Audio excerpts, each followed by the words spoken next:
नमस्कार दोस्तों, आप सभी कैसे हैं। उम्मीद करते हैं कि आप सभी अच्छे होंगे।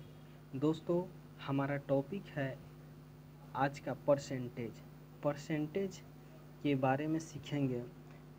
जो भी छोटी छोटी बातें होगा परसेंटेज के, पहले उसको सीखेंगे, फिर इसके बेसिक कॉन्सेप्ट्स को सीखेंगे, फिर उसके बाद में आर.एस. अग्रवाल के एक्सरसाइज को सॉल्व करेंगे, जो कि हर एक एग्ज़ाम जैसे कि एसएससी, रेलवे, बैंकिंग, जितने भी टाइप के एग्ज़ाम होते हैं, बिहार पुलिस, स्टेट एग्ज़ाम, वो सारे एग्ज़ाम्स में परसेंटेज का एक महत्वपूर्ण भूमिका होता है।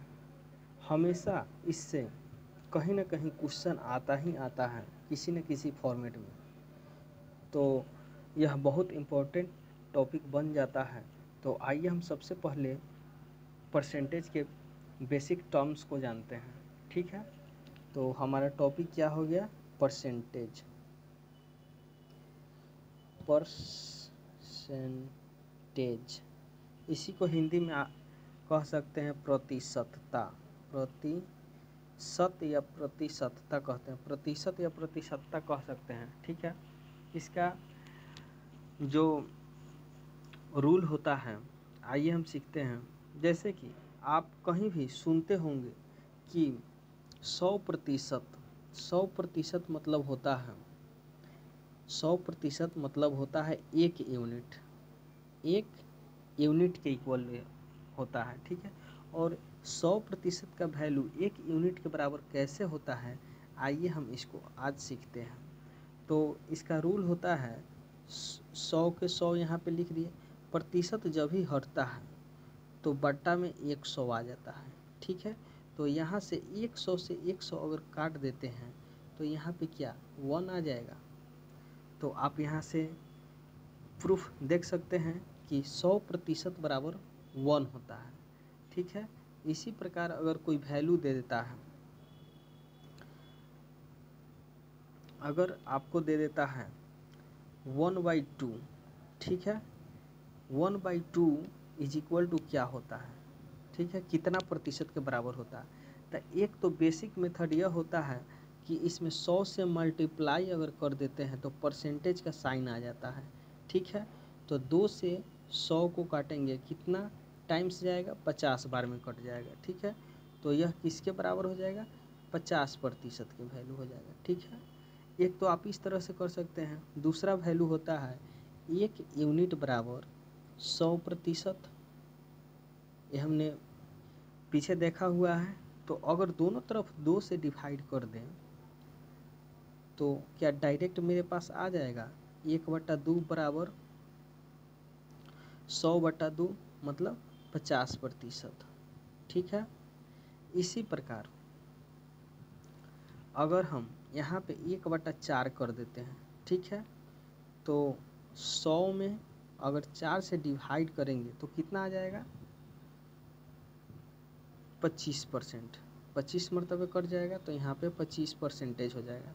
तो ये इसका बेसिक टर्मिनोलॉजी हो गया। ठीक है, तो इसका कुछ फ्रैक्शन वैल्यू होता है जिसको आप ध्यान में रखेंगे तो क्वेश्चन सॉल्व करने टाइम आपको आसान पड़ेगा। ठीक है, ये सब निकालने का ज़रूरत नहीं पड़ेगा। तो आइए हम कुछ वैल्यू लिखे हुए हैं, उसको आप एक बार देख लीजिएगा। यहाँ पे हम समझाते हैं। परसेंटेज 100% बराबर 1 होता है। इसी को 100% बराबर 100 की जगह 100 इंटू प्रतिशत हटाएंगे तो यहाँ पे क्या हो जाएगा? 100 आ जाएगा। तो 100 से 100 कटेगा तो 1 के बराबर हो जाएगा। इसी को यानी कि अर्थात लिख सकते हैं 1 बराबर 100%, जिसको हमने पीछे डिस्कस कर चुका है। ठीक है, तो यहाँ पे आइए, तो इसको आप ध्यान में रखिएगा। यहाँ पे एक यूनिट बराबर होता है 100%। ये डेसिमल हो गया, ये फ्रैक्शन ये डेसिमल में यहाँ पे लिखेंगे, और यहाँ पे जो सिंपल होता है फ्रैक्शनल वैल्यू उसमें लिखेंगे। ठीक है, तो यहाँ पे एक बराबर कितना हो जाएगा? 100%। एक बराबर 100%, 1/2 बराबर 50%, 1/3 बराबर कितना हो जाएगा? 33.33%। और इसको फ्रैक्शनल वैल्यू में लिखेंगे तो क्या होगा? 33 सही 1/3%। इसी प्रकार 1/4 का 25% हो जाएगा, 1/5 का 20% हो जाएगा, 1/6 का यानी कि डेसिमल में हो जाएगा 16.66%, और इसका फ्रैक्शन में हो जाएगा 16 सही 2/3%। 1/7 बराबर 14.28%, और फ्रैक्शन में 14 सही 2/7% हो जाएगा। यहाँ पे 1/8 बराबर 12.5% हो जाएगा। इस प्रकार लिख सकते हैं 12 सही 1/2%। 1/9 बराबर हो जाएगा 11.11%। इसको ध्यान में रखिएगा, 11.11% इसको नहीं पढ़ा जाता है। दशमलव के बाद में जो भी डिजिट आता है उसको 1/1 करके रीड किया जाता है, ठीक है। तो इसको 11.11% बोलेंगे, ठीक है। तो इसको इस तरह भी 11 से ही 1/9% लिख सकता है। इसी प्रकार आप देख सकते हैं नीचे वैल्यू लिखा हुआ है, 1/10 मतलब 10% हो जाएगा, 1/11 मतलब 9.09%, 9 से ही 1/11%, 1/12 बराबर हो जाएगा 8.33%, 8 से ही 1/3% हो जाएगा, 1/13 बराबर 7.69%, इसी को 7 से ही 9/13% लिख सकते हैं।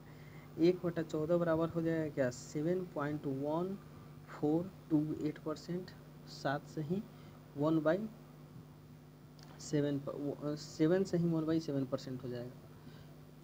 1/15 बराबर 6.66% हो जाएगा, इसको 6 से ही 2/3% लिख सकते हैं। 1/16 बराबर हो जाएगा 6.25%, और इसको इस तरह लिख सकते हैं 6 से ही 1/4%, ठीक है। 1/17 इज इक्वल टू होगा 5.88%, इसी को 5 से ही 15/17% लिख सकते हैं। 1/18 को 5.55%, 5 से ही 5/9% इसको लिख सकते हैं। 1/19 को 5.26%, 5 से ही 5/19% हो जाएगा, ठीक है। 1/20 को 5% लिख सकते हैं। 1/21 को 4.76%, 4 से ही 16/21% हो जाएगा। 1/22 इज इक्वल टू हो जाएगा 4.59%, और यहाँ पे हो जाएगा आपको 4 से ही 6/11% हो जाएगा, ठीक है। 1/23 को आप यहाँ पे लिख सकते हैं 4.34%, और यहाँ पे 4 से ही 8/3% हो जाएगा, ठीक है। तो आप फिर आगे चलते हैं।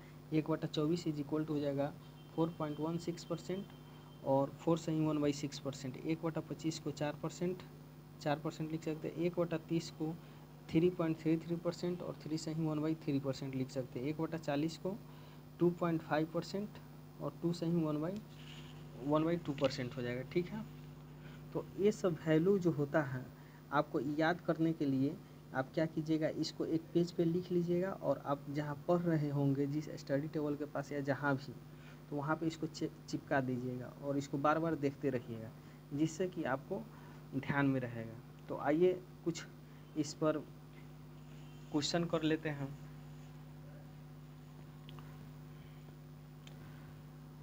सबसे पहले चेंज करेंगे फ्रैक्शन को,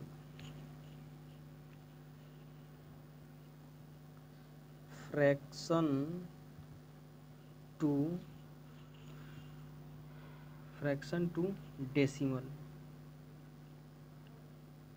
डेसिमल में चेंज करते हैं, ठीक है। तो आइए चलते हैं। जैसे कि आपको दे देगा यहाँ पे 3/4 का वैल्यू परसेंटेज में क्या होगा, ठीक है। तो इसको बेसिक टर्म में तोड़िएगा, ठीक है। तो इसको क्या लिख सकते हैं 3 × 1/4 लिख सकते हैं ना दोस्त यहाँ पे। तो फिर आगे चलेंगे 3 × 1/4 इज इक्वल टू कितना होता है 25% होता है, 25% होता है। तो 25 तिहाई 75 हो गया, ठीक है। तो डेटा के मदद से आप देख सकते हैं कितना हम फास्ट में इसको वैल्यू हम निकाल लेते हैं। इसी प्रकार अगर हमको दे दिया जाए 3/8 का वैल्यू परसेंटेज में निकालिए, ठीक है। तो इसको इस तरह लिख सकते हैं 3 × 1/8 लिख सकते हैं ना। तो फिर यहाँ पे 3 × 1/8 को क्या लिख सकते हैं 12.5%। तो यहाँ पे 12.5 में और 3 से मल्टीप्लाई करेंगे तो कितना हो जाएगा 37.5% होकर बराबर हो जाएगा। फिर आगे चलते हैं। यहाँ पे दे देगा अगर आपको, एक सेकेंड,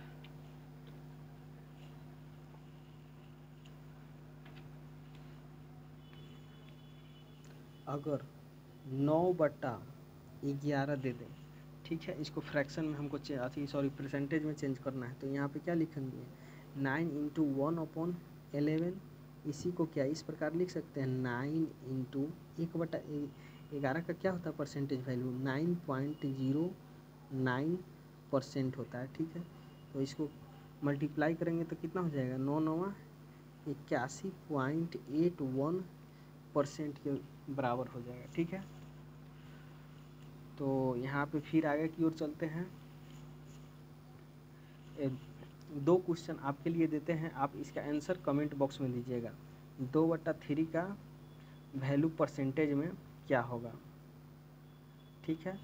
फिर आपको दे देते हैं 4/7 का वैल्यू परसेंटेज में क्या होगा, ठीक है।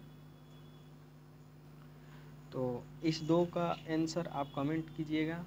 और फिर आगे की ओर चलते हैं कि परसेंटेज से फ्रैक्शन में हम कैसे चेंज करेंगे। तो यहाँ पे हेडिंग आप दे सकते हैं, परसेंटेज से फ्रैक्शन में हम कैसे जाएं, फ्रैक्शन में कैसे जाएं, ठीक है। इसको आप हिंदी में भिन्न कह सकते हैं यहाँ पे, ठीक है। तो आइए इस पे भी कुछ क्वेश्चन कर लिया जाए। अगर आपको 17.5% दे दें, ठीक है, इसका वैल्यू अगर फ्रैक्शन में पूछेगा तो हम इसको किस प्रकार लिख सकते हैं। एक तो बेसिक मेथड होता है, पहले बेसिक मेथड को समझते हैं, फिर उसके बाद में शॉर्ट मेथड को सीखेंगे तो आपको अंतर बुझाएगा। तो यहाँ पे क्या होता है, 17.5%, यहाँ से हटाएंगे तो बटा में कितना आ जाएगा, 100 आ जाएगा। 1 दशमलव अगर यहाँ से उड़ा देते हैं तो यहाँ पे 0 आ जाएगा। अब 25 से काट लेते हैं तो 25 छक 150, 25 सत्ते 175 होता है, और 25 चौका 100 होता है, मतलब 7/40 हो गया। एक तो आप इस प्रकार से बना सकते हैं, एक इस तरह से भी लिख सकते हैं। 17.5% को हम इस प्रकार लिख सकते हैं, 12.5% प्लस 5%। तो यहाँ पे 12.5% का वैल्यू क्या होता है, 1/8 होता है, और 5% का वैल्यू क्या होता है, 20 होता है,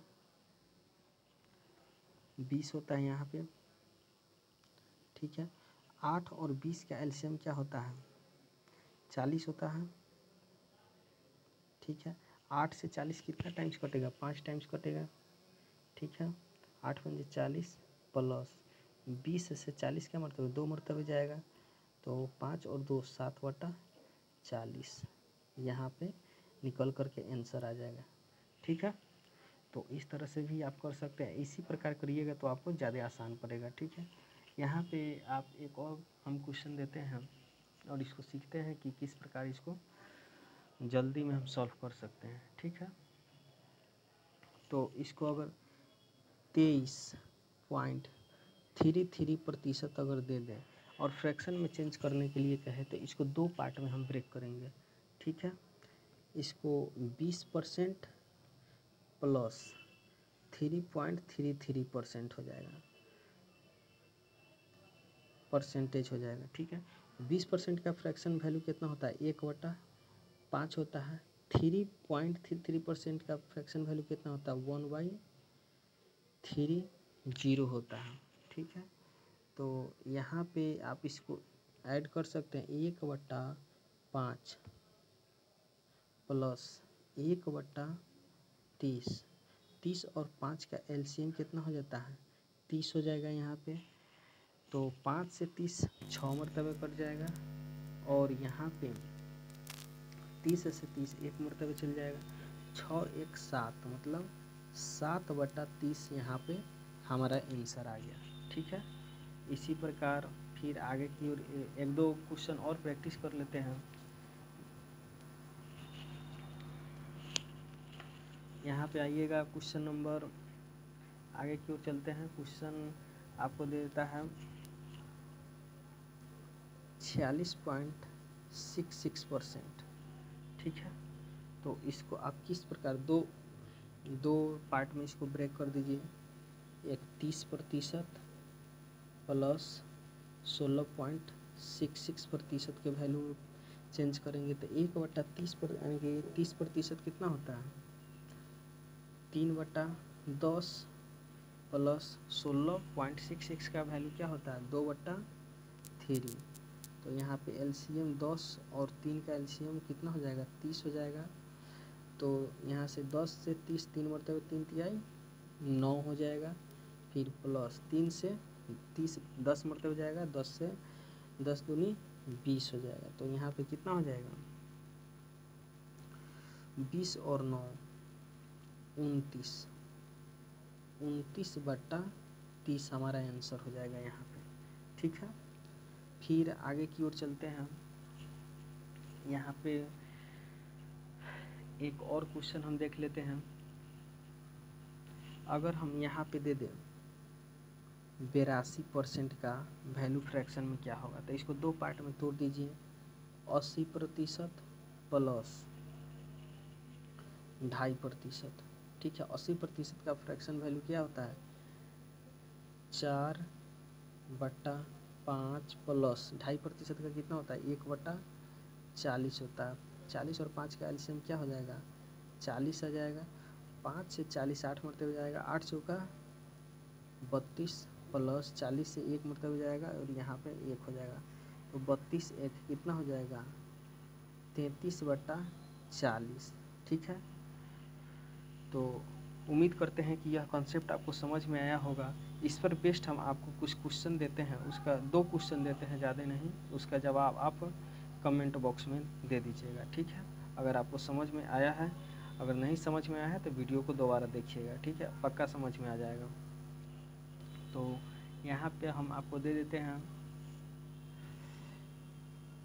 62.5% का वैल्यू फ्रैक्शन में क्या होगा। और फिर एक क्वेश्चन आपको दे देते हैं। यहाँ पे आप इसको इस तरह से कर सकते हैं कि 87.5% का वैल्यू फ्रैक्शन में क्या होगा। ठीक है, तो यह हमारा बेसिक कॉन्सेप्ट हुआ। कुछ और लैंग्वेज के ऊपर सवाल हम कर लेते हैं। ठीक है, जैसे देखिए, अगर कोई क्वेश्चन कहता है x%, x हिंदी में ही कर लेते हैं, x का 10% बराबर y का 20%। तो x और y का रेशियो क्या होगा। ठीक है, तो यहाँ पे x इंटू का मतलब क्या होता है गुना 10% का फ्रैक्शन वैल्यू क्या होता है 1/10 हो जाता है। यहाँ पे y गुने 20% का फ्रैक्शन वैल्यू कितना हो जाता है 1/5 हो जाता है। तो यहाँ पे अगर हम क्रॉस मल्टीप्लाई करेंगे तो 10 वहाँ पे चल जाएगा और x इधर चला जाएगा। तो x/y is equal to 10/5 is equal to हो जाएगा 2/1 हो जाएगा। ठीक है, एक और क्वेश्चन इस तरह से कर सकते हैं 55 का 20% कितना होगा। ठीक है, तो यहाँ पे 55 का 20% निकालना है। तो इस तरह लिख सकते हैं 55 गुने 20% का वैल्यू कितना होता है 1/5 इज इक्वल टू कितना होता है 5 से 55 कितना बार में जाएगा 11 बार में जाएगा। ठीक है, अगर हम इसी को दूसरे तरीका से कहें 20 का 55%। ठीक है, तो इस प्रकार क्वेश्चन अगर आपको मिलता है कहीं पे तो इसको इस तरह भी लिख सकते हैं, 55 का 20%।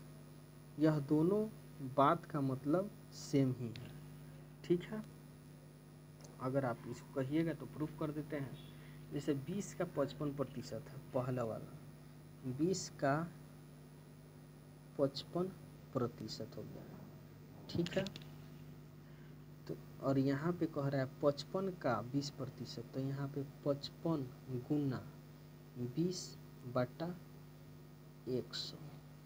तो आप यहाँ पे देख सकते हैं इस प्रकार, अगर हम इसको इधर लिखते हैं 55 गुना 20/100, तो इधर 55 गुना 20/100, दोनों बात सेम ही है, ठीक है। तो इसको अगर इन जनरल फॉर्म अगर हम कहना चाहें तो इस तरह कह सकते हैं, x का y% बराबर y का x%, दोनों वैल्यू सेम ही होगा, ठीक है। तो दोस्तों इस वीडियो में इतना ही बेसिक कॉन्सेप्ट हम इसमें बिल्डअप किए हैं। नेक्स्ट लेक्चर में हम RS अग्रवाल बुक से उसके एक्सरसाइज नंबर 10 को सॉल्व करेंगे, जो कि पूरा कॉन्सेप्ट के साथ में सिखाएंगे। और आप उम्मीद रखिएगा कि हम बहुत अच्छे से ही सिखाएंगे और आपको कहीं और वीडियो देखने की ज़रूरत नहीं होगा। वीडियो अगर आपको अच्छा लगे तो वीडियो को लाइक, शेयर एंड चैनल को सब्सक्राइब ज़रूर करें और एवं अपने दोस्तों को भी बताएं। वीडियो जहाँ पे समझ में नहीं आता है वहाँ पे आप रिवाइंड करके दोबारा देख सकते हैं, हम आपको निश्चित ही डाउट क्लियर हो जाएगा। तो दोस्तों इतना ही के साथ जय हिंद।